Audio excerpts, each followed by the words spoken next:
ভারত যদি শেখ হাসিনাকে প্রত্যার্পণ না করে তাহলে এটা বাংলাদেশের সাথে ভারতের যে প্রত্যার্পণ চুক্তি সেটা সুস্পষ্ট লঙ্ঘন হবে। আমরা রেড অ্যালার্ট জারি করা হয়েছে ইন্টারপোলের মাধ্যমে।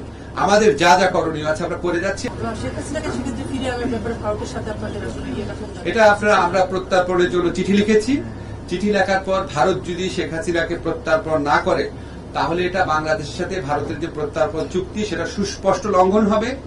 সেটা আমরা সেই ব্যাপারে আমরা বিশ্ব সমাজে কি পদক্ষেপ নেব সেটা আমাদের পররাষ্ট্র মন্ত্রণালয়ের মাধ্যমে ঠিক করা হবে।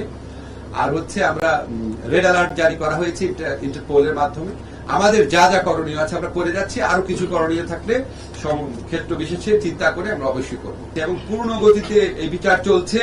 বিচারের গতি নিয়ে আমরা যথেষ্ট সন্তুষ্ট। এবং এখানে আমি যেটুকু মনে করি যে আগামী হয়তো 2-1 মাসের মধ্যে আপনারা দেখবেন ঘন ঘন শুনানির ডেট পড়ছে।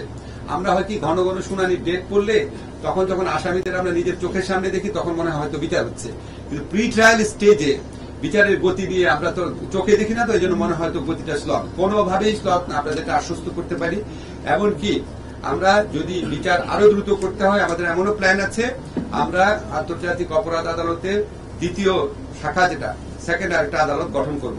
উচ্চ আদালতে বিচারক নিয়োগ হয়ে গেলে কাজটা আমরা করে ফেলব।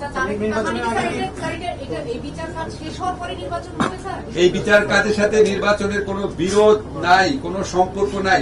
বিচারের গতিতে চলবে। বিচারের গতি নির্ধারণ করে হচ্ছে বিচারক ট্রায়াল, নির্বাচনের গতি নির্ধারণ করবে হচ্ছে রাজনৈতিক দলের ঐকমত্য। এটার সাথে কোনো বিরোধ নাই।